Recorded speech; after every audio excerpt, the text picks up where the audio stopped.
uh, I moved to South Korea in 2004.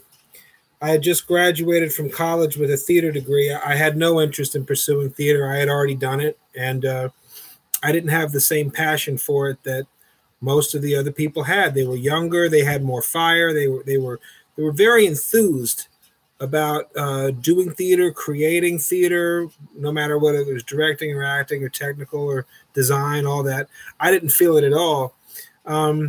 So I thought, man, I got this idea to teach English abroad, and I thought it was going to be fascinating and fun and adventure. And adventure is a very mysterious word because, the real meaning of adventure is when everything goes wrong. And that's what happened. I decided I was going to move to South Korea and be an English teacher. So, there were some marvelous moments, the build up, looking at a book, a Korea book in the bookstore and getting all these fantasies about what you thought it was going to be, and talking to a person who had been over there, and he sold it. And he was a wonderful talker. I'm like, oh my God, I got to do this. Then I talked to a recruiter, and recruiters, man, they're funny because they just tell you exactly what you want to hear.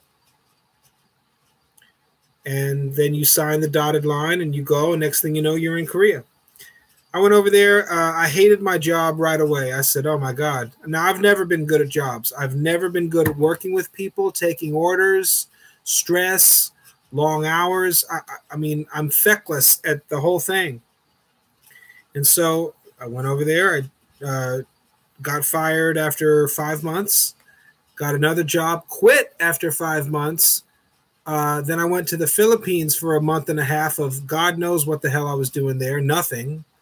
But it was still cool. I'm glad I got to see the Philippines.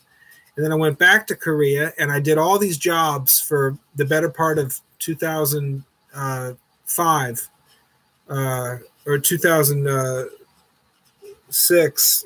And I lost my mind, and I had no options. So I just, there was nowhere to go back home.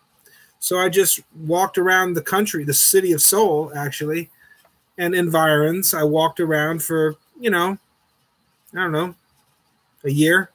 And then I found a place to stay for a year. And then I had another place to stay for a year. I was illegal for 3 years.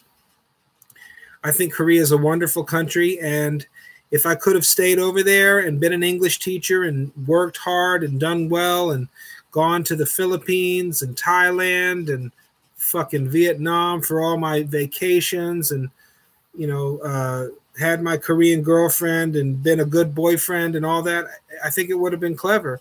That wasn't quite my experience. I failed to work well. I wasn't good at working, and I don't know. I had some severe mental health issues, and I was an alcoholic.